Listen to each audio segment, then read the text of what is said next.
Every Life Training School, primera clase de justificación por la fe, impartida por el pastor Daniel Miranda. Adelante, pastor, tiene su tiempo. Muchas gracias, hermano Tony.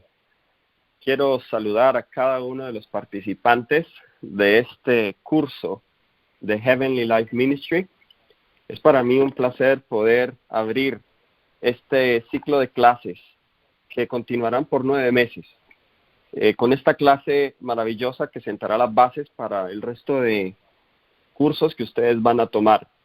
La justificación por la fe, que es la ciencia de la salvación. Les saludo desde la República de Colombia. Sé que hay algunos paisanos también aquí conectados, hermanos de mi país. También saludo a aquellos que están conectados de muchos otros países, como lo es Bolivia, Perú, Ecuador, Estados Unidos, la Argentina, Chile y no sé qué otros más países tenemos participantes, pero todos reciban un caluroso saludo de parte del Señor en esta mañana. Espero que estemos con toda la disposición para entrar en este maravilloso curso que vamos a tratar durante este mes de marzo sobre la justificación por la fe.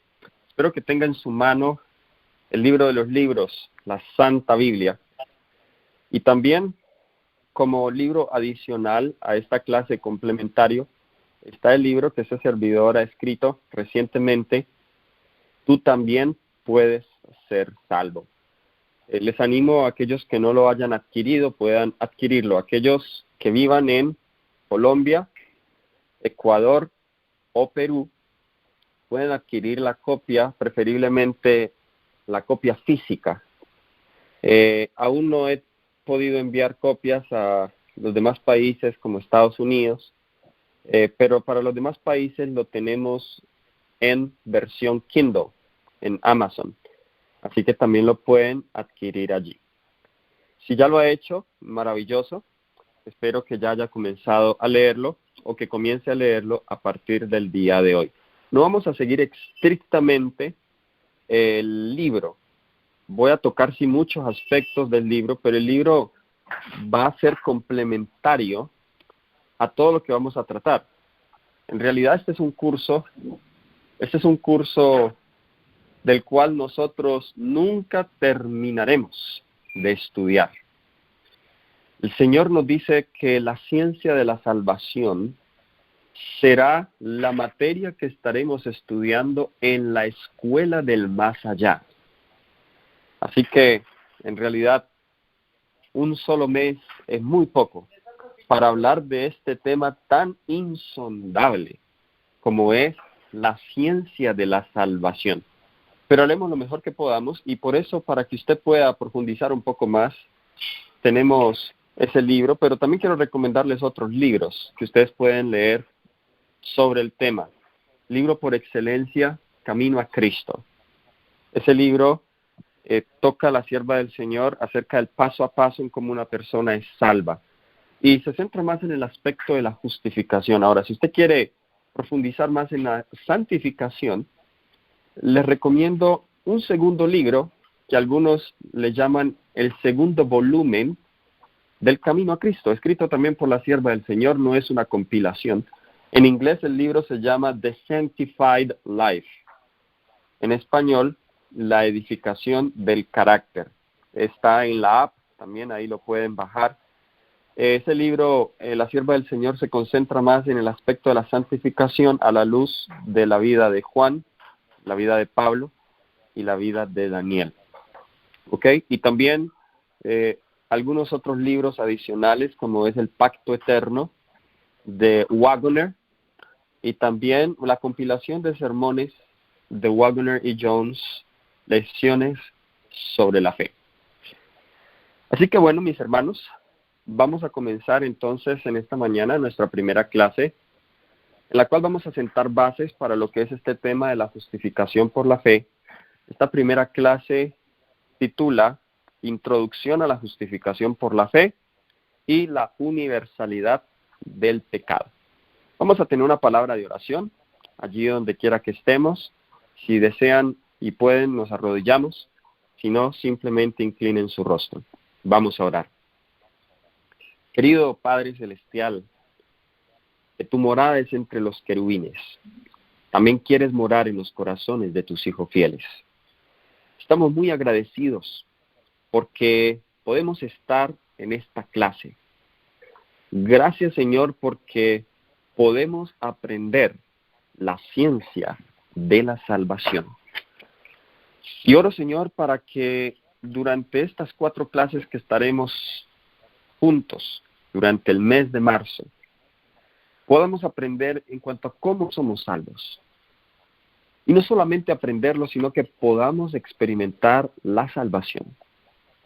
Que podamos, Señor, darle un giro completo a nuestra vida y que esta clase sea el inicio de una vida cristiana más genuina. En el nombre de Cristo Jesús. Amén. Amén. Muy bien, como dijo el hermano Tony, esperamos que tenga papel, lápiz o algún dispositivo electrónico en el cual se sienta más cómodo para tomar apuntes de lo que estamos tratando. Lastimosamente, no tenemos la cámara, había preparado algo para mostrarles allí en la cámara. Hemos tenido algunos problemas técnicos, esperamos que puedan solucionar para nuestra siguiente clase, pero vamos a tomar nota. Yo les voy a dar referencias y esas cosas para que usted pueda tenerlas plasmadas en sus notas. A manera de introducción, déjenme leerles 2 citas del Espíritu de Profecía, del por qué es importante esta clase. Una de ellas se encuentra en Consejos sobre Escritores y Editores. El nombre de ese libro ahora es El Otro Poder, la página 25. Dice la sierva del Señor: lo que la gente necesita es instrucción sobre qué haré para salvar mi alma. La sierva del Señor dice que la gente necesita instrucción en cuanto a qué haré para salvar mi alma. Sabemos que Dios nos quiere salvar. Sabemos que nos ha prometido vida eterna. Sabemos que Cristo vino a morir para nuestra salvación. Pero lo que no muchos saben es cómo yo puedo ser salvo. Y toda la Biblia responde a esa pregunta.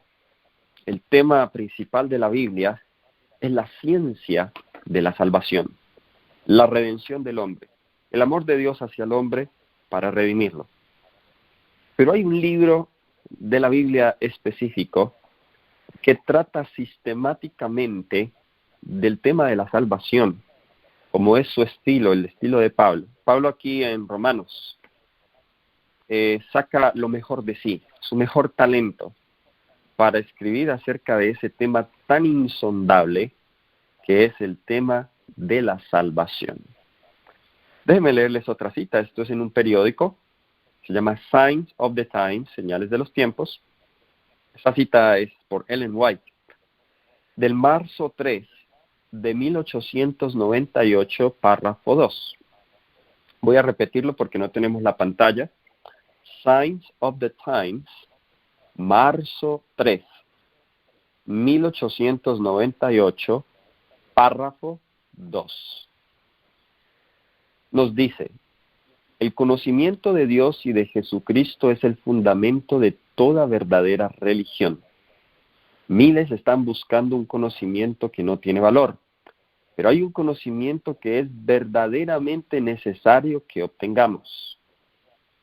Ella dice que muchos están buscando un conocimiento que no tiene valor. Hay un conocimiento que es verdaderamente necesario que obtengamos. Debemos conocer a Dios y a Jesucristo, a quien Él ha enviado. Este conocimiento es la ciencia de la salvación y es de más valor que todos los tesoros de la tierra. Por encima de cualquier otro conocimiento que nosotros podamos obtener, está el conocimiento, la ciencia de la salvación. Por eso hemos puesto este curso como el primero de todos, porque esta es la base. Yo puedo saber agricultura, pero el conocimiento agrícola no me va a servir para ser salvo. Yo puedo saber salud, pero la salud sola, sin el conocimiento de la salvación, no será suficiente para que yo sea salvo.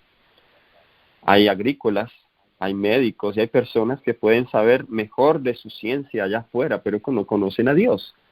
Y no significa eso que se vayan a salvar. Pero el conocimiento de Dios, la ciencia de la salvación, es requisito para que nosotros seamos salvos. Y es el de más valor que cualquier tesoro de la tierra. Muy bien, así que quiero comenzar definiendo algunas palabras que estaremos nosotros estudiando repetidamente en este curso. Y una de ellas es la palabra justicia o justificación. En el inglés se hace más claramente la distinción cuando la sierva del Señor habla de justificación por la fe o justicia por la fe. El término righteousness by faith, que es más, si lo traducimos de una manera más exacta, no sería justificación por la fe, sino sería justicia por la fe, la cual incluye la experiencia de la justificación y la experiencia de la santificación. Cuando ella habla de justificación por la fe, no utiliza la palabra justification, sino que utiliza la palabra righteousness. Ahora, dentro de la justicia tenemos la justificación y la santificación como dos rieles de un mismo carril que van paralelos en la experiencia del cristiano. En hebreo hay dos palabras que se usan para justicia. Es la palabra hebrea, la primera es tzedakah, T-S-E-D-A-C-A, tzedakah, que significa derecho, equidad, honradez, justicia o rectitud. ¿Ok? Esas serían algunas de las definiciones de esa palabra tzedakah. Y viene de la raíz, está la segunda palabra, tzedek o tzedek, que significa lo mismo, derecho, equidad, justamente, justicia, justo y recto. Esa es la palabra que se utiliza, la primera tzedakah, se utiliza en Génesis 15:6, cuando Abraham fue justificado por Dios. Nos dice que Abraham creyó y le fue contado por justicia. La palabra allí es la palabra tzedakah. Mientras que la segunda, la palabra tzedek, esa palabra aparece en el Salmo 119, 172, al cual regresaremos en un momento, donde dice: hablará mi lengua tus dichos, porque todos tus mandamientos son justicia. Tzedek, justicia. Bien, así que la justicia está relacionada con la ley de Dios, está relacionada con el carácter recto de una persona. Bien, en el Nuevo Testamento, la palabra para justicia, la palabra griega es la palabra dikaiosune, que significa lo mismo, equidad o equidad de carácter o de un acto. Significa también justificación, significa justicia. Jesús usó esa palabra en el Sermón del Monte. Y nos dice en Mateo, el capítulo 5, el versículo 20. Mateo, el capítulo 5 y el versículo 20. Leemos de la palabra de Dios: por tanto os digo que si vuestra justicia no fuera mayor que la de los escribas y fariseos, no entraréis en el reino de los cielos. Noten dos justicias acá. Una, que es la de los escribas y los fariseos. Otra, que necesita ser más grande que la de ellos para entrar en el reino de los cielos. En este curso vamos a ver la diferencia de ambas justicias. Si nuestra justicia es la de los escribas y los fariseos, o si nuestra justicia es la justicia de Dios. Dikaiosune es la palabra griega. Ahora vayamos a otra palabra que también utilizaremos mucho en este curso, y es la palabra conversión. Y esa palabra sí ha sido muy complicada para muchos de los teólogos. Conversión. La palabra conversión o convertirse es la palabra hebrea shub, S-H-U-B, shub. Y esa palabra se puede también traducir como arrepentirse, cambiar, convertir, dejar, descargar, devolver, y me gusta esta otra definición, girar o dar un giro, dar la vuelta. Me gusta mucho esa definición, porque el Antiguo Testamento, en las versiones más antiguas, vemos mucho ese verbo shub, cuando se traduce en el llamado de Dios a su pueblo apóstata, volveos, volveos. Cada vez que aparezca esa palabra, volveos, vuélvete de tus malos caminos, esa es la palabra shub para conversión, ¿ok? Para arrepentimiento. Así que el arrepentimiento es dar un giro. Es decir, yo en mi vida estoy siguiendo un camino incorrecto, voy por una senda equivocada. Pero a través de la obra del Señor en mi corazón, yo doy un giro. Algunos teólogos modernos, aún dentro de la iglesia, hablan del perdón y del arrepentimiento como un acto legal, donde el Señor me perdona, me declara perdonado sin que haya ocurrido un cambio en mi vida. Que ese giro o ese cambio sucede después.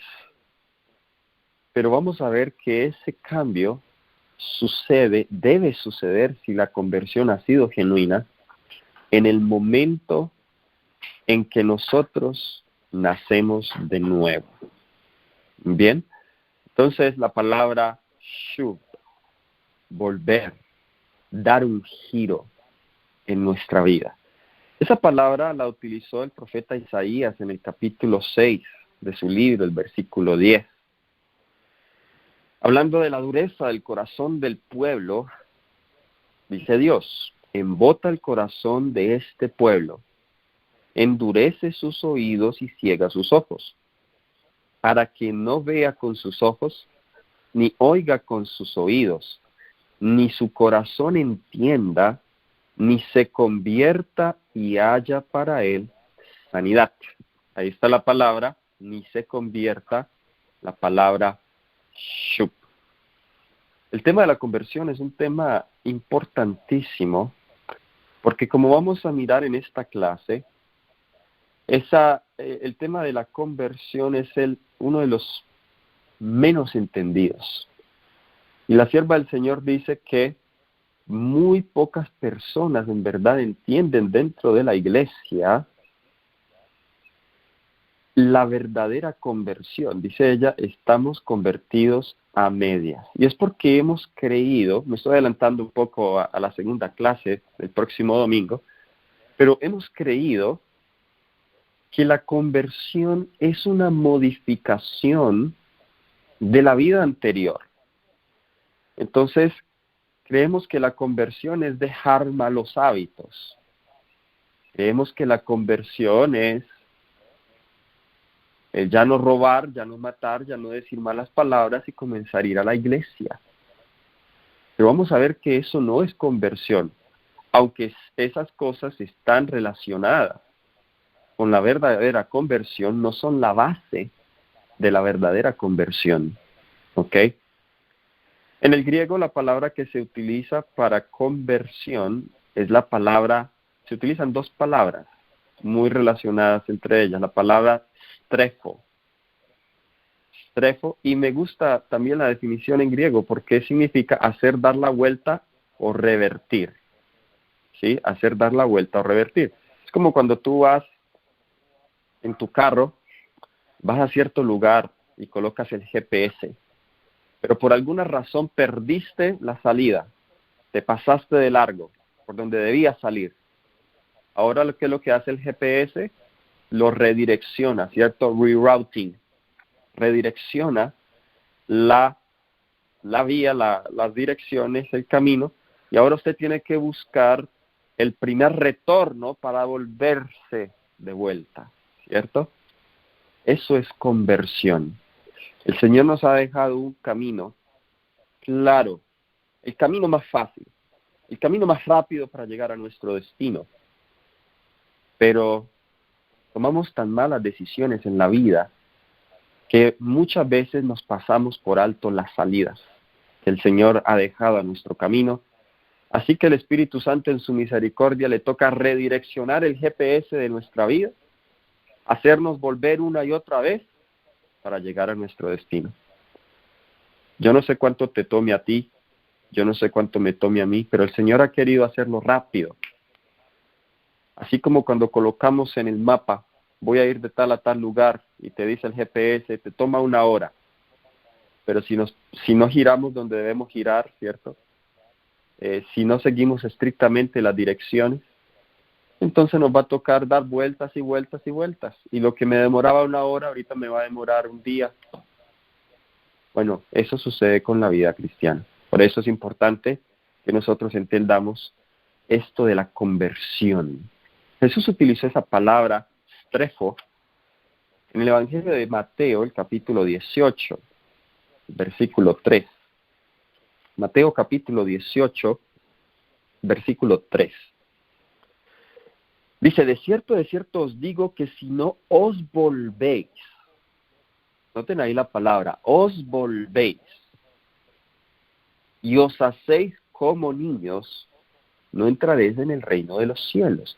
Recuerdan que ya en Mateo 5:20, en el Sermón del Monte, dijo que si la justicia nuestra no era mayor que la de los fariseos, no entraríamos en el reino de los cielos. Bueno, acá lo coloca con otras palabras. Acá dice, si no os volvéis y hacéis como niños, no entraréis en el reino de los cielos. Es decir que el nuevo nacimiento, la conversión, es contraria a la justicia de los fariseos. ¿Estamos viendo eso allí? Aquí estamos viendo la conversión y el nuevo nacimiento, porque dice debemos hacernos como niños. A Nicodemo se lo dijo de una manera similar, pero fue más radical todavía.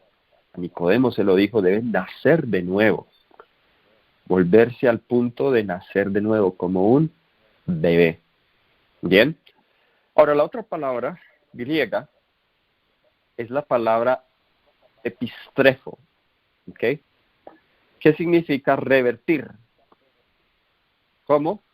Cuando tenemos una enfermedad, como la diabetes o el cáncer, y ahora comenzamos a tomar buenas decisiones saludables, comenzamos a tratar la enfermedad y revertimos esa enfermedad, es decir, volvemos otra vez como estábamos antes.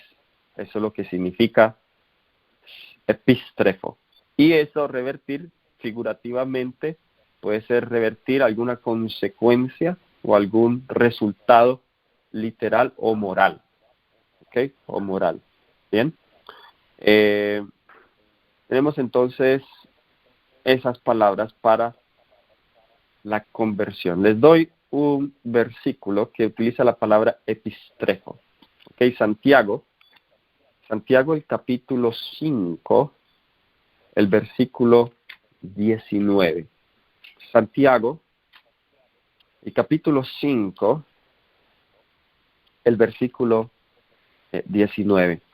Note lo que nos dice aquí el apóstol Santiago. Dice, hermanos, si alguno de entre vosotros se ha extraviado de la verdad y alguno le hace volver sepa, dice acá, sepa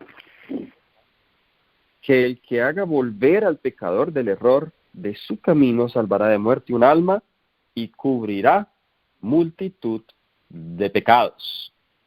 De nuevo dice, el que haga volver a un pecador, la palabra epistrefo. Bien, entonces, entremos en materia en cuanto a la justicia. Ya hemos visto las definiciones, la etimología en el hebreo, en el griego, igual para la palabra conversión. Ahora hablemos entonces de la justificación por la fe. La justificación por la fe. Cuando hablamos de justificación por la fe, ¿qué se nos viene a la mente? ¿Qué entendemos? Muchos de nosotros, que somos adventistas de cuna, crecimos escuchando esta terminología, justificación por la fe.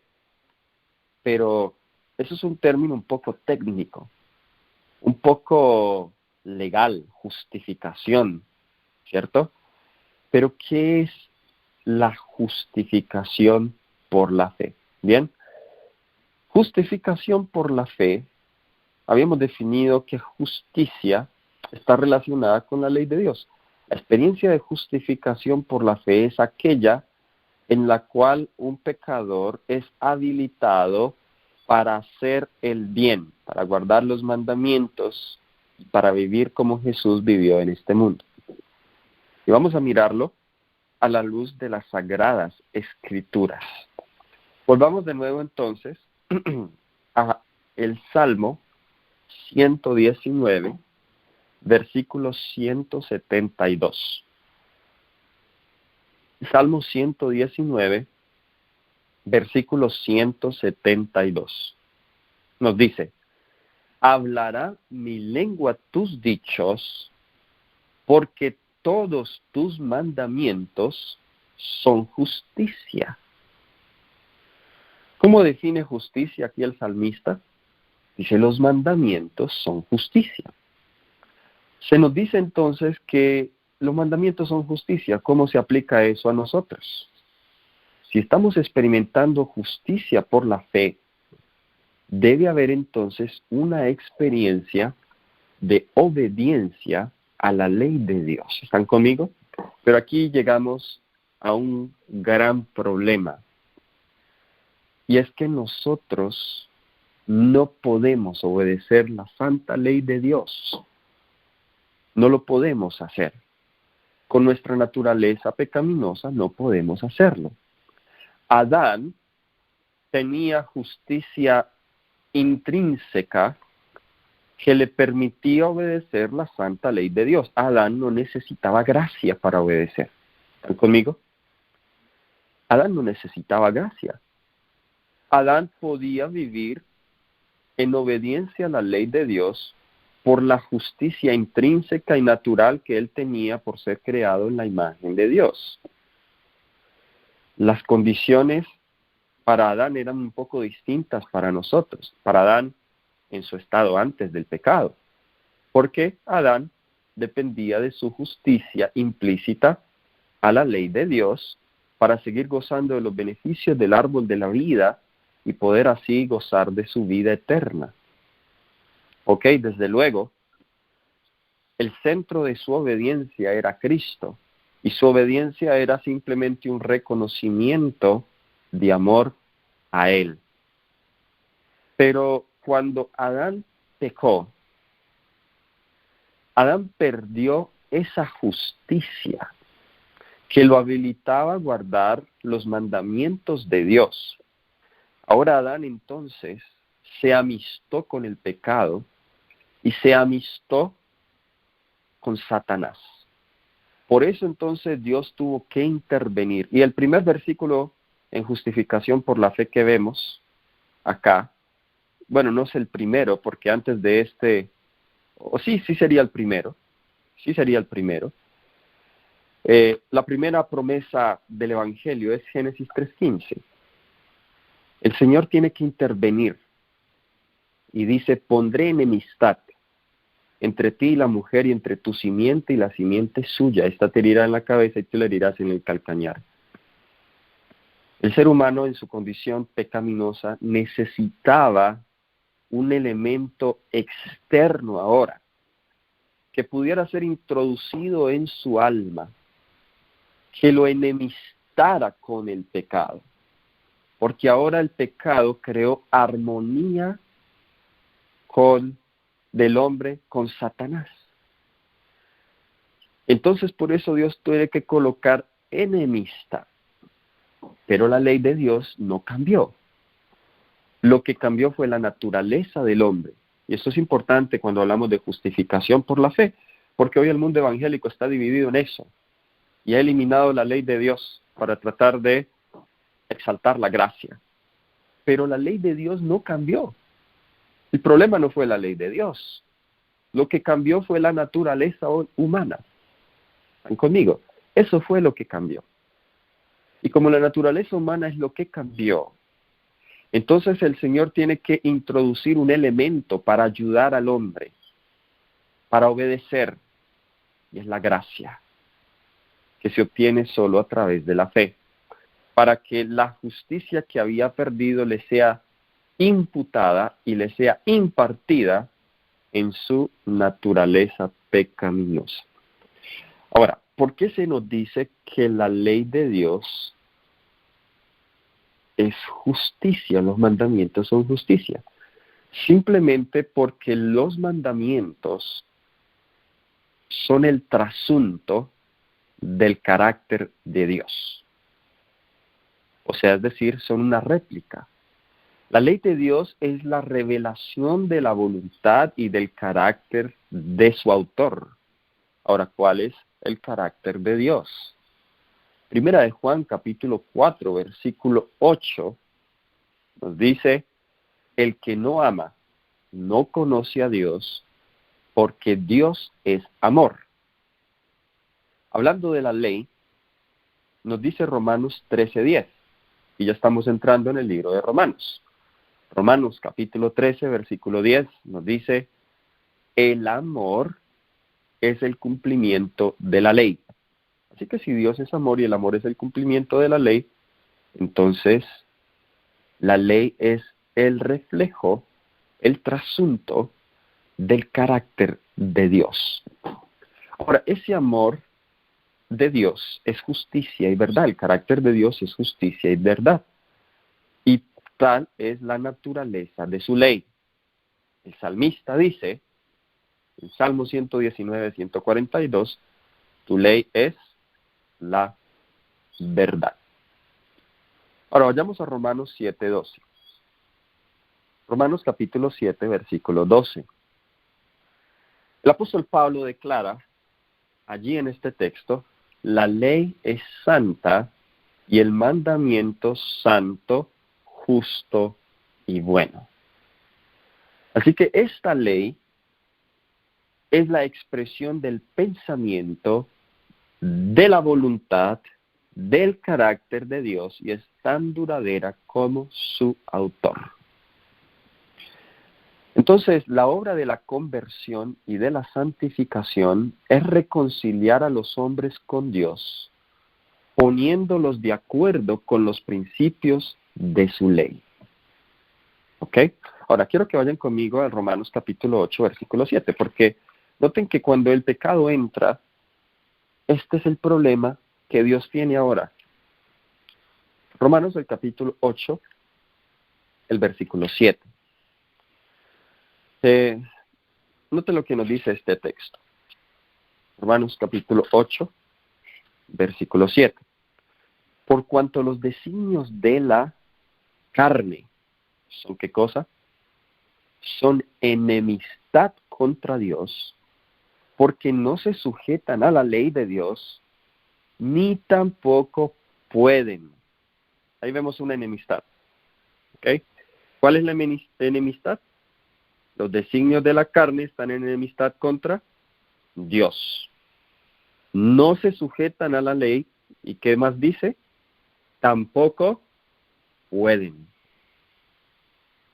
Ese es el problema entonces que tenemos. Ahora, ¿cómo ¿Cuál es la relación entonces de la ley con la experiencia de la justificación y de la santificación, de la experiencia de la salvación? Nos dice entonces, vayamos aquí a el libro, voy a citar algunos pasajes de las Escrituras para que veamos esta maravillosa relación que tenemos entre la ley y la experiencia de la salvación. ¿Okay? Vayamos a Primera de Tesalonicenses, el capítulo 4, versículo 3. Primera de Tesalonicenses, capítulo 4, versículo 3. Habla uno de los aspectos de la justicia y es la santificación, y nos dice, esta es la voluntad de Dios, a saber, vuestra santificación. ¿Ok? Así que, ¿cuál es la voluntad de Dios? Nuestra santificación. Ahora, ¿cómo somos santificados? ¿Cómo somos salvos? ¿Cómo somos justificados? Jesús oró, y conecten todos estos versos, porque todos estos versículos que les estoy dando están íntimamente relacionados. Si usted tiene alguna pregunta, por favor anótela. Al final vamos a tener una sección de preguntas y respuestas. Pero vamos al siguiente texto. Entonces, el primero nos dijo aquí que la voluntad de Dios es la santificación. O sea, la voluntad de Dios es que tú y yo seamos salvos. Para colocarlo en un lenguaje más sencillo, que tú y yo vivamos una vida de obediencia a Dios, una vida de libertad del pecado, la santificación. Ahora, ¿cómo somos santificados? Jesús oró en Juan 17:17, ese es el segundo texto. Juan 17:17, Jesús oró y dijo, santifícalos en tu verdad, o con la verdad. Dicen otras versiones, la versión moderna dice, santifícalos con la verdad, tu palabra es la verdad. Entonces, ¿cómo somos santificados de acuerdo a Jesús mismo? Somos santificados por la verdad. Ahora, Pablo parece estar aparentemente en contra de Jesús, porque en Romanos 15:16, vayamos de nuevo al libro de Romanos.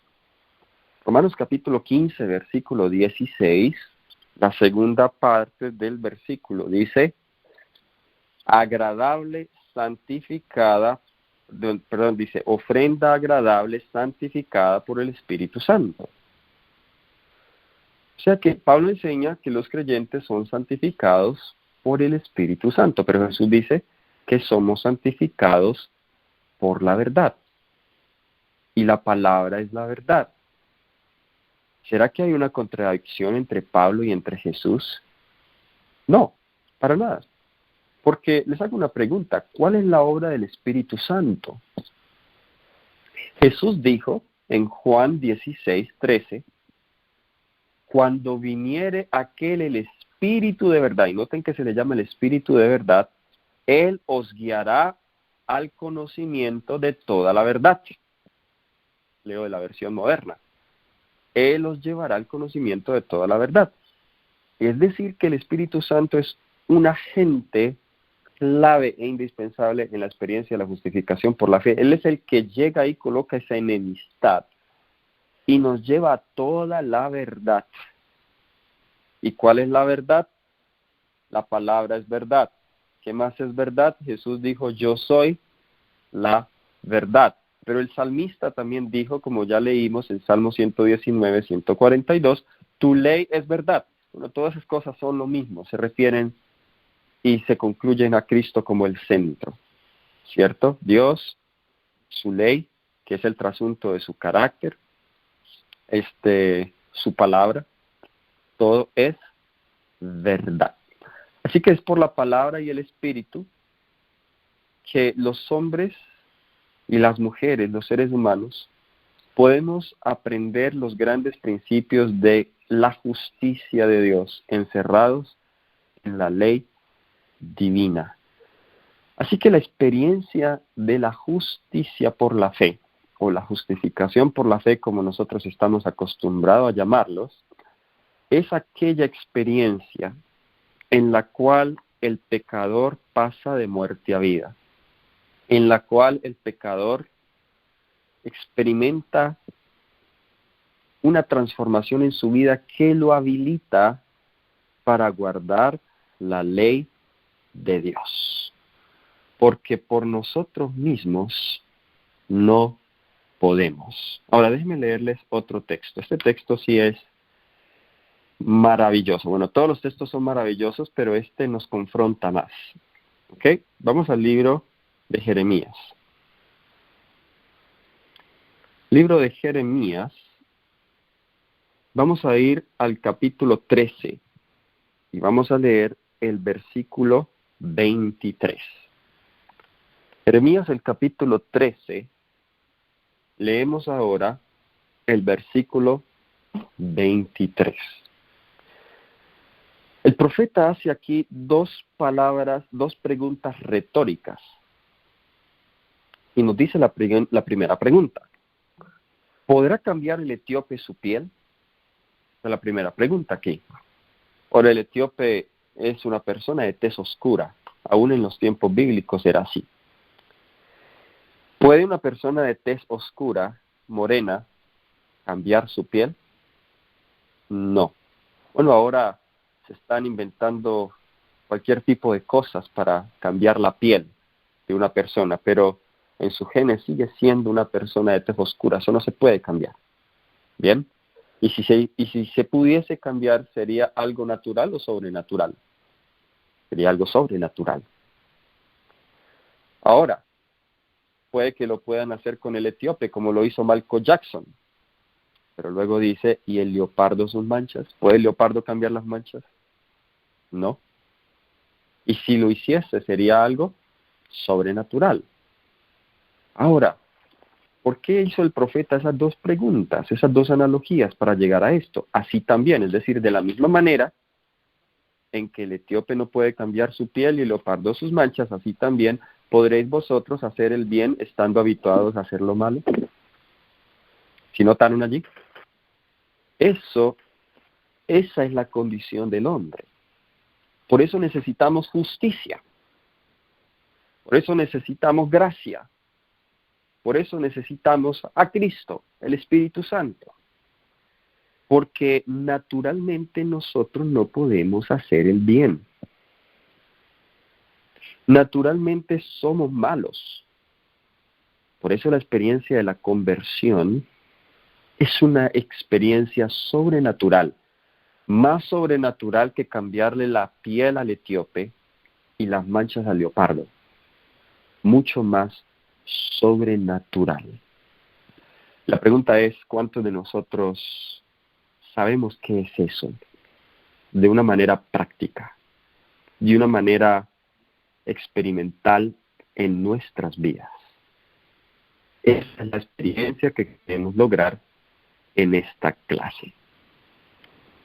Ahora, vayamos entonces a algunas citas del espíritu de profecía en cuanto a lo estudiado y nos adentraremos en la introducción al libro de Romanos, la universalidad del pecado. Leamos algunas citas del espíritu de profecía que definen justicia y definen conversión.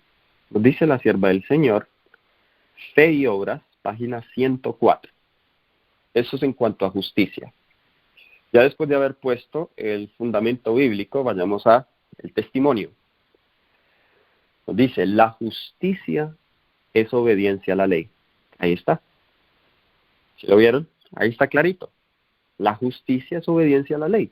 Pero claro, si uno lee esa cita, pero no tenemos el trasfondo que yo les acabo de dar, pues fácilmente alguien simplemente dice, bueno, si eso es justicia, pues vamos a obedecer la ley y se pone a esforzarse por sus propios méritos, fuerzas, educación, talentos para obedecer la ley de Dios.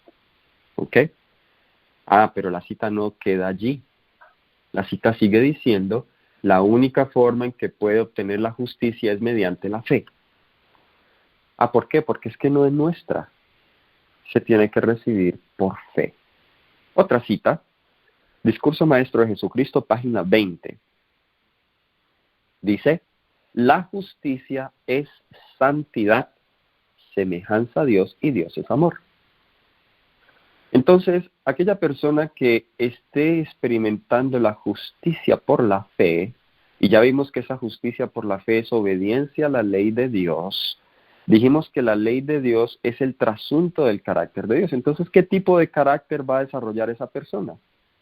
Si Dios es amor, esa persona va a desarrollar un carácter amoroso, como el de Dios. Así que pruebe así si su religión es genuina. Si su religión se basa sobre el gran principio del amor y toda su obediencia es el resultado de este gran principio, entonces su religión es genuina. Pero si se basa en sus propios méritos y esfuerzos para poder cumplir los requerimientos de la ley, y si su obediencia a la ley es el resultado de motivos egoístas y de justicia propia, entonces su religión no es genuina. Esa es la gran diferencia. Y por eso el Señor solo conoce el corazón, y en la iglesia todos nos vemos igualitos, adoramos igual, hay una aparente uniformidad en nuestras creencias, en nuestros estilos de vida, en nuestras creencias, pero lo que al final determinará la diferencia es la motivación del corazón. Entonces dice, la justicia es santidad, semejanza a Dios, y Dios es amor. La cita sigue diciendo, es conformidad a la ley de Dios, porque todos sus mandamientos son justicia. Ahí cita de nuevo Salmo 119, 172. Y el amor, nos dice Romanos 13:10, es el cumplimiento de la ley. Bien, la justicia es amor. Otra definición de justicia. Ya hasta ahora tenemos 3 definiciones del espíritu de profecía, espero que las estén copiando. Dice, primero la justicia es obediencia a la ley, luego ya dice la justicia es santidad, que es semejanza a Dios, y tercero la justicia es amor. Ahora noten la cuarta definición, el amor es la luz. Y quinta definición, el amor es la vida de Dios. Ahí está. Todo eso está relacionado. Las palabras vida, luz, amor, santidad, justicia, todo eso está relacionado. La justicia es amor y el amor es la luz y la vida de Dios. Ahora, ¿de dónde saca la sierva del Señor que el amor es luz? Eso lo saca de primera de Juan, donde dice, si alguno anda en la luz, dice que anda en la luz, pero aborrece a su hermano, el tal anda en tinieblas. A veces nos jactamos como pueblo adventista, decimos, somos el pueblo que tiene la luz. Pero ser luz y tener la luz no tiene nada que ver con teoría. No tiene nada que ver con doctrinas correctas. Tiene que ver con una vivencia experimental. Jesús nunca dijo, yo tengo la luz. Jesús dijo, yo soy la luz. Si nosotros decimos que tenemos la luz, entonces debemos ser la luz. Jesús no nos dijo a nosotros, tengan ustedes la luz para el mundo, sino que dijo, sean pues la luz del mundo. ¿Y qué es luz? Luz es amor y luz es vida. Entonces termina la cita diciendo, la justicia de Dios está personificada en Cristo. Al recibirlo, recibimos la justicia. O sea, todo este paquete está Cristo. O sea, la obediencia, la santidad, el amor, la luz, la vida, todo eso está en Cristo. Entonces no es que tengamos que ir a buscar por esas cosas por separado. Si recibimos a Cristo, recibimos la justicia. Y recibimos a Cristo por medio del Espíritu Santo, porque recuerden que Él nos lleva toda la verdad y Él es la verdad. Al recibir a Cristo, recibimos la justicia. Yo espero que estén aquí uniendo los cabos. Espero aquí que estemos todos comprendiendo la hilación de lo que estamos hablando, ¿ok? Porque esto es clave, esto es importante para lo que nosotros estamos diciendo. Bien, vamos a otra cita, Palabras de vida del Gran Maestro, la página 70. Palabras de vida del Gran Maestro, la página 70. Dice, la esencia de toda justicia es la lealtad a nuestro Redentor. Recuerden que dijimos que Adán perdió esa lealtad, por eso necesitó una ayuda externa. La esencia de esa justicia es lealtad a nuestro Redentor. Otra cita más de este mismo libro, Palabras de vida del Gran Maestro. Esta cita la encontramos en la página 254. Es una cita más práctica. Dice, la justicia es la práctica del bien, y es por sus hechos por los que todos han de ser juzgados. Aquí la justicia se habla más en términos de los frutos de la justicia. O sea, la persona que ha recibido a Cristo, como dijimos, ha recibido la justicia. Los frutos naturales de haber recibido al Cristo es la práctica del bien. Y por esos hechos hemos de ser juzgados. En el juicio eso es lo que se va a tener en cuenta. Porque los hechos, las obras, determinan si nuestra justicia o determinan si qué hay en nuestro corazón. Bien, ahora vayamos a lo que la sierva del Señor escribió en cuanto a la conversión, de la cual vamos a hablar más adelante, pero vamos a preparar con esta clase el camino para cuando ya hablemos de ella. Nos dice ella, consejos para la iglesia, página 539. Lo que estamos haciendo acá es que primero definimos con la Biblia, ¿cierto? Fuimos a las palabras en hebreo, en griego, ahorita vamos a ir al espíritu de profecía, vamos a ver que hay una armonía en cada una de estas cosas. Dice, muéstreles. Estos consejos para la iglesia, página 539. Muéstreles que la verdadera conversión es un cambio de corazón, de pensamientos y propósitos. Algunos teólogos hoy dicen que no, que eso viene después. Eso viene después. El Señor primero me declara a mí justo independientemente de cualquier cambio que haya ocurrido dentro de mi corazón o cualquier cosa que yo haya hecho. Bien. Pero aquí dice que la verdadera conversión que Jesús le dijo a Nicodemo que era el requisito mínimo para ser salvo. El requisito mínimo para ser salvo ese es el nuevo nacimiento. La verdadera conversión es un cambio de corazón, de pensamientos y propósitos. Han de renunciar a las malas costumbres. Han de desechar los pecados de la maledicencia, los celos y la desobediencia. Deben sostener una guerra contra toda característica mala. ¿Ok? ¿Qué es lo que hay que hacer? Renunciar a las malas costumbres, desechar los pecados de la maledicencia, los celos, desobediencia, sostener una guerra contra toda característica mala. Si se dice que debe sostener una guerra es porque significa que la conversión no elimina del todo. A ver, ¿cómo les digo esto? Una persona convertida no significa que nunca va a tener luchas, porque su naturaleza carnal va a estar allí, solo que ya no va a ser controlada por ella. Va a sostener una guerra contra toda característica mala. Libro de Hechos de los Apóstoles, la página 213. Dice, una de las mayores evidencias de la verdadera conversión es el amor a Dios y al hombre. Noten cómo todo esto se relaciona. Si la persona que está experimentando la justificación por la fe es una persona amorosa, que ama a Dios y al hombre, esa es una persona entonces que ha experimentado la verdadera conversión. Mente, carácter y personalidad, volumen 1, página 346. Otra vez, mente, carácter y personalidad, tomo 1, página 346, párrafo 4, dice, la verdadera conversión es un cambio decidido de sentimientos y motivos. Es una separación de las conexiones mundanas. Mira, no es suficiente cambiar los sentimientos y motivos, sino también que debo separarme de las conexiones mundanas, de los amigos mundanos, de las influencias mundanas. Es un alejamiento de su atmósfera espiritual, un retiro del poder que controla sus pensamientos, opiniones e influencias.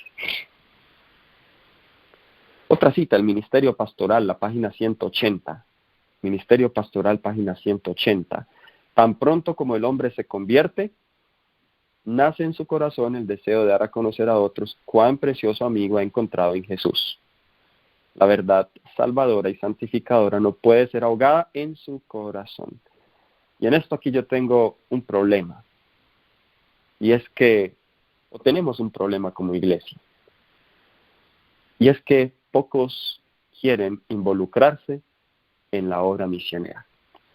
Para mí eso es una evidencia de un problema espiritual del corazón, porque esta cita a mí me dice que el hombre que se convierte naturalmente va a tener un deseo de dar a conocer a otros cuán precioso amigo ha encontrado en Jesús. Significa que si entonces eso ha menguado en mi vida,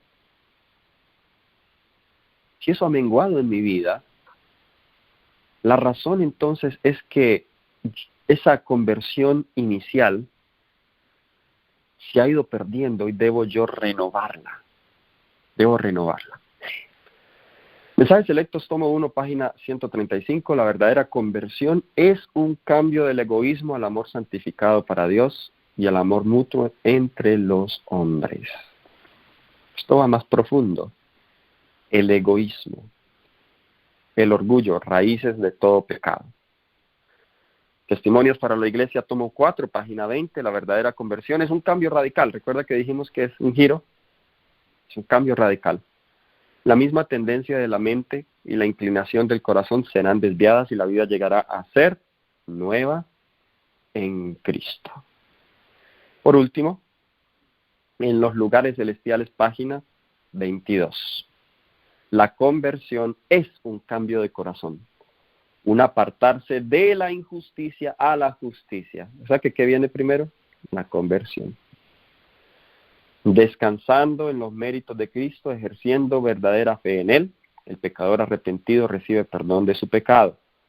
Al dejar de hacer mal y aprender a hacer el bien, crece en la gracia y en el conocimiento de Dios. Oiga, ¿cómo es que crecemos en la gracia y en el conocimiento? ¿Estudiando acerca de eso? No. Dejando hacer el mal y aprendiendo a hacer el bien. Claro, el estudio nos ayuda a comprender qué es lo malo y qué es lo bueno, pero no es suficiente, hay que aplicarlo. Comprende que para seguir a Jesús debe separarse del mundo y después de haber contado el costo, lo considera todo pérdida si tan solo puede ganar a Cristo. Se alista en el ejército de Cristo y valiente y gozosamente entra en la contienda luchando contra las inclinaciones naturales y los deseos egoístas y colocando la voluntad en sujeción a la voluntad de Cristo. Diariamente busca al Señor en procura de gracia y es fortalecido y ayudado. El yo una vez reinaba en su corazón, ahora el yo está destronado y Dios reina supremo. Esta es conversión genuina. Tremenda cita, que mejor resume lo que es la conversión. Esa es la conversión genuina. De eso vamos a hablar en la segunda clase, más profundamente, ¿ok? Pero déjenme terminar con el último punto en esta mañana y es hablarles de la universalidad del pecado. Vamos ahora sí directamente al libro de Romanos. Esto en su libro, en el libro Tú también puedes ser salvo, esto equivale a los 2 primeros capítulos del libro, que es un resumen, ¿ok? Ya es a partir del capítulo 3, es que entramos en detalle en la carne del libro. ¿Está bien? Así que si ustedes notarán en mi libro, yo no le dediqué mucho tiempo a estos 2 primeros capítulos, sino que me centro más en la respuesta a ellos. Simplemente hice un bosquejo general. Bien, Pablo sabe, como un buen abogado y un buen teólogo, Pablo sabe que antes de hablarle a las personas de la salvación, necesita hablarles de su problema y de su necesidad. Y ese es el primer paso para la salvación. La humillación y el reconocimiento de que soy pecador y que soy rematadamente indigno. Por eso Pablo dedica los primeros 3 capítulos, o más específicamente el capítulo 1, versículo 18, al capítulo 3, versículo 20, Pablo dedica esa sección del libro de Romanos para hablar de la universalidad del pecado, la necesidad que todos, judíos y gentiles, tenemos de la salvación. El libro de Romanos está dividido en 3 partes principales, podríamos decirlo, o 4 partes principales. Tenemos los 3 primeros capítulos, o hasta la mitad del capítulo 3, que nos habla de la universalidad del pecado, la necesidad universal de la salvación. Luego, el capítulo 3 al capítulo 5, Pablo presenta la solución a ese problema, que es la justificación por la fe. Capítulo 6 al 8, Pablo ahora muestra cómo una persona que ha sido justificada debe vivir de ahí en adelante. Como una persona, por eso introduce el capítulo 6 con la ilustración de la muerte, del bautismo y la muerte de Cristo Jesús y la resurrección como el nuevo nacimiento, y cómo una persona puede vivir de ahí en adelante, o sea, la experiencia de la santificación, que no es nada más que una renovación continua de esa primera experiencia con Cristo, de muerte al yo. ¿Ok? Eso está el capítulo 8. Luego el capítulo 9 al capítulo 11, Pablo se centra exclusivamente en la salvación de Israel. ¿Okay? Él siendo judío, la salvación de los judíos.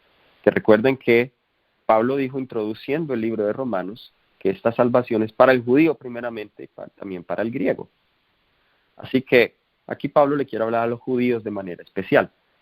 Y ya de los capítulos 12 al 16, Pablo habla de instrucciones prácticas. Es común en las epístolas paulinas que tengamos una primera mitad de la epístola que se dedica a la disertación teológica. Y la segunda mitad ya tenemos las exhortaciones prácticas basadas en esa disertación teológica. Y es común que cuando Pablo comienza la exhortación práctica, la introduce con una expresión, os ruego, hermanos. Cuando Pablo dice eso, ya vemos que él ya va a dejar la teología a un lado y ya va a hablar de aspectos prácticos de lo que él ha mencionado previamente. Entonces, en el capítulo 12, por ejemplo, de Romanos, vemos la exhortación de Pablo a los que ya han experimentado la justificación, los que han sido salvos, cómo deben tratarse entre ellos como hermanos, ¿ok? Cómo deben usar sus talentos en la iglesia, cómo debemos tratar al prójimo. En el capítulo 13, entonces, Pablo muestra cómo una persona que experimenta la justicia por la fe debe relacionarse con las autoridades civiles. En el capítulo 14, Pablo muestra cómo una persona que experimenta la justicia por la fe debe tratar a otros que difieren en opiniones de uno. Ok, ahí da el caso de los días y la comida. Luego en el capítulo 15, cómo se relaciona el cristiano con la misión, la primera parte del capítulo 15. Luego la segunda parte del capítulo 15, Pablo habla de asuntos ya locales como su visita a Roma y su deseo de ir a España. Y en el capítulo 16, Pablo se dedica a dar saludos finales. Bien, ahora la tesis de Pablo, de todo el libro de Romanos, la resume en el capítulo 1, versículos 16 y 17. El capítulo 1 hasta el versículo 14, 15 son la salutación y los aspectos introductorios de la epístola, el prólogo.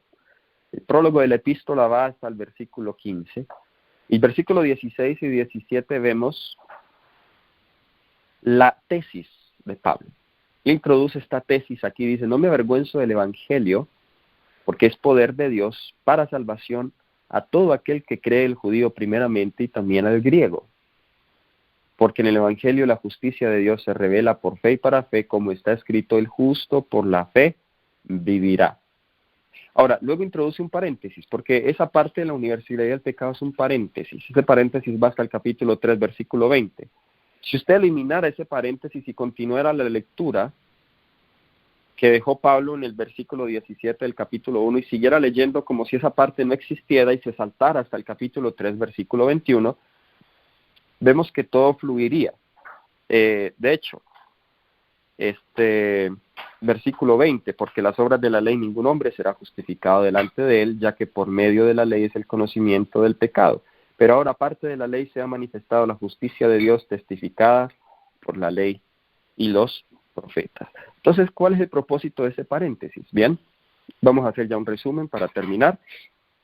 El capítulo 1 de Romanos, en el capítulo 1 Pablo busca probar que todos los gentiles, refiriéndose a aquellos que no conocen a Dios, todos están bajo pecado y merecen la condenación y el juicio de Dios. Ese es el tema del capítulo 1. Romanos capítulo 1, entonces todos los gentiles están bajo pecado. Si no se arrepienten, el juicio de Dios descansa sobre ellos. En el capítulo 2, ahora Pablo cambia los papeles, cambia las cartas, y en el capítulo 2 se va a dirigir a los judíos. Quizá cuando los judíos estaban leyendo esa primera parte de la epístola a los romanos, quizás estaban diciendo amén los judíos de esa iglesia. Recuerden que en las iglesias cristianas del primer siglo de la iglesia apostólica eran iglesias mixtas. Habían judíos convertidos al cristianismo y estaban los gentiles convertidos al cristianismo. Habían estas dos facciones y esta fue la mayoría de las epístolas paulinas. Pablo busca solucionar estos problemas que habían entre judíos y gentiles, porque los judíos constantemente colocaban cargas sobre los gentiles, cargas ceremoniales que eran necesarias según ellos para que fuesen salvos, como la circuncisión, el guardar las fiestas, guardar la ley ceremonial, etc. Bien, por eso Pablo trata estos asuntos y estos temas en la mayoría de las epístolas. Eso es importante que usted sepa para que entienda entonces por qué él habla de la justificación por la fe. Veamos algunos aspectos del capítulo 1. Note lo que dice el versículo 18. La ira de Dios se revela desde el cielo contra toda impiedad e injusticia de los hombres que detienen con injusticia la verdad. Vemos entonces que aquí hay una ira que se revela. En la próxima clase vamos a ver que en el capítulo 3 hay algo que se revela. Hay dos cosas que se revelan, ¿ok? La ira de Dios, pero también hay otra cosa que se revela y es la justicia de Dios, ¿ok? Entonces, el pecado hace que la ira de Dios se revele. ¿Por qué? Nos dice acá una lista, comienza Pablo aquí a dar una lista de los distintos pecados que causan que se revele la ira de Dios. Y aquí está hablando principalmente de los gentiles o de los paganos, de los idólatras, de los que no tenían un concepto claro de Dios o que en un momento lo tuvieron, pero pervirtieron ese conocimiento yendo tras prácticas deshonestas, por ejemplo. Y noten que hay tres cosas a las cuales Dios entrega a estos pecadores. Dice acá, nos dice, comenzando con el versículo 21, pues habiendo conocido a Dios, no le glorificaron como a Dios ni le dieron gracias, sino que se envanecieron en sus razonamientos y su necio corazón fue entenebrecido. Profesando ser sabios, se hicieron necios y cambiaron la gloria del Dios incorruptible en semejanza de imagen, de hombre corruptible, de aves, de cuadrúpedos y de los reptiles. Por lo cual Dios también los entregó a la inmundicia en las concupiscencias de sus corazones, de modos que deshonraron a Dios en sus propios cuerpos. Esa expresión a veces a algunos les causa un poco de perturbación, porque dice, ¿cómo es posible que Dios me pueda entregar a la inmundicia? En realidad, esta expresión en la Biblia se utiliza en un modo pasivo, lo cual significa que Dios, al ver que una persona lo rechaza, Dios se retira, porque Dios no puede forzar su entrada en la vida de nadie. Él se retira y deja a la persona a merced de sus propias inmundicias, sus propias concupiscencias. Así que Como Dios se retira, entonces pasivamente es como si Él estuviera entregando a una persona esas inmundicias, a esas cosas. Bien, entonces noten que primero Dios los entrega. El versículo 26 luego dice, la primera razón por la cual Dios los entrega es porque profesaron ser sabios y se hicieron necios. ¿Ok? O sea, el aspecto mental. Pusieron su sabiduría por encima de la de Dios. Versículo 26 luego dice, por esto Dios los entregó a pasiones vergonzosas, pues aún sus mujeres cambiaron el uso natural por el que es en contra de la naturaleza. ¿Ok? Entonces aquí vemos, en la primera parte vemos un aspecto espiritual, aquí vemos un aspecto físico, corrompen sus cuerpos. Ahora vamos al versículo 27. Como ellos no le aprobaron tener en cuenta a Dios, Dios los entregó una mente reprobada para hacer cosas que no convienen.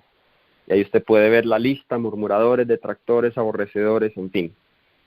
Este ya es un aspecto mental. O sea, los gentiles no honraron a Dios con su espíritu, no honraron a Dios con su mente, no honraron a Dios con sus cuerpos. Por eso Dios los entrega a sus pasiones. Se degradaron física, mental y espiritualmente. Por eso, como resultado, la ira de Dios, dice, se revela desde el cielo contra toda injusticia. Ahora vamos al capítulo 2. Porque ahora el capítulo 2, como dijimos, se cambian los papeles. El capítulo 2 dice, por lo cual, versículo 1, eres inexcusable, oh hombre, quien quiera que seas tú que juzgas, pues en lo que juzgas a otros te condenas a ti mismo, porque tú que juzgas haces lo mismo. ¿Ah? O sea que ahora le habla a los que conocen la ley y les dice, sabes, en lo que tú juzgas tú haces lo mismo. Y noten que dice que si no se arrepienten, el juicio de Dios descansa sobre ellos. Noten lo que dice el versículo 2. Mas sabemos que el juicio de Dios contra los que practican tales cosas es según verdad. Saltemos al versículo 5.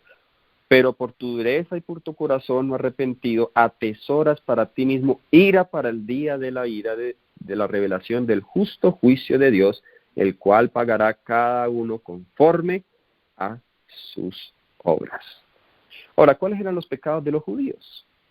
Porque aquí en el capítulo 1 estaban los pecados de los gentiles. Bueno, el pecado de los judíos es más sutil todavía. Y yo creo que cuando Pablo dice al judío primeramente, no solamente es porque Pablo, por ser judío, estaba prefiriendo a los judíos, sino porque si hay alguien que necesita más, para lo cual es más difícil que Dios lo convenza de su pecado, es al que es religioso. Voy a volver a decir eso. Para Dios es más difícil convencer a un religioso de su pecado que a un gentil, a un mundano. Porque el mundano no tiene ninguna cosa a la cual él pueda aferrarse de decir que es justicia, ¿no? Pero el religioso tiene muchas cosas a las cuales se puede apegar que le pueden dar mérito. Leámoslo aquí en algunos ejemplos. Romanos 2, versículo 17. He aquí tú tienes el sobrenombre de judío. Te apoyas en la ley y te glorías en Dios. Conoces su voluntad. E instruido por la ley apruebas lo mejor. Confías que eres guía de los ciegos, luz de los que están en tinieblas, instructor de los indoctos, maestro de niños, que tienes en la ley la forma de la ciencia y de la verdad. Solo tienes la forma. Tú pues que enseñas a otro, no te enseñas a ti mismo. Tú que predicas que no se ha de hurtar, hurtas. Tú que dices que no se ha de adulterar, adulteras.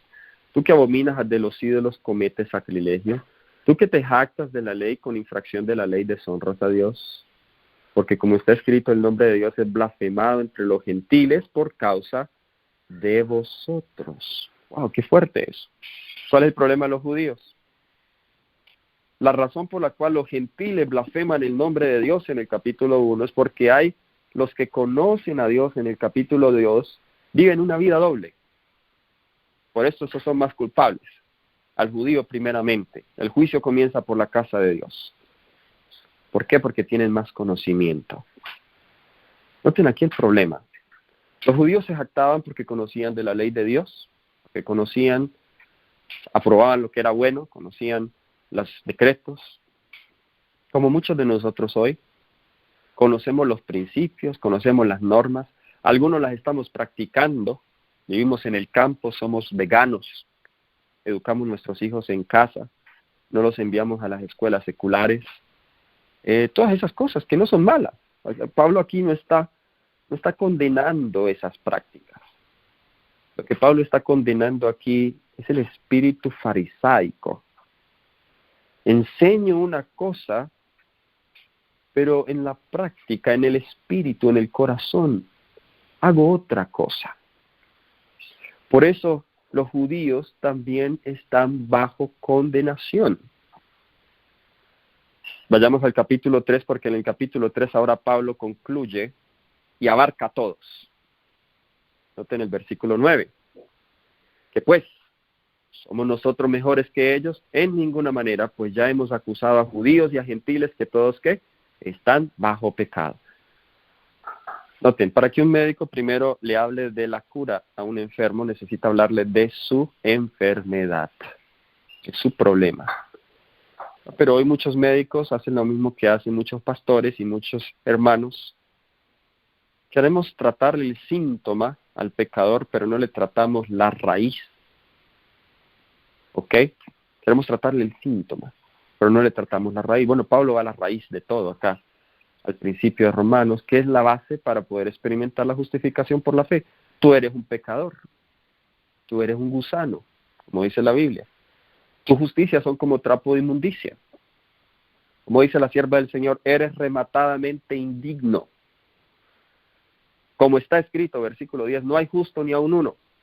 ¿Qué significa eso? El versículo 12 nos dice, no hay quien haga lo bueno, ni hay ni siquiera uno. ¿Sí? Lo habíamos dicho, justicia es hacer lo bueno, y ya explicamos cómo es eso. El versículo 23, famoso versículo, por cuanto todos pecaron y están destituidos de la gloria de Dios. Bien, eso es Romanos, la primera sección, la universalidad del pecado, y esta es la introducción a la justificación por la fe. Hermanos, necesitamos permitir que el Señor nos dé ese conocimiento del pecado. Solo Él lo puede hacer. Solo Él puede humillarnos. Recuerden, para experimentar la salvación, lo primero que yo le debo preguntar al Señor es, Señor, ¿de qué me quieres salvar? Y que sea específico. A veces le damos respuestas generales y abarcantes a Dios. Del pecado. Pero el pecado es algo muy abarcante. ¿De qué pecado? ¿De qué pecado?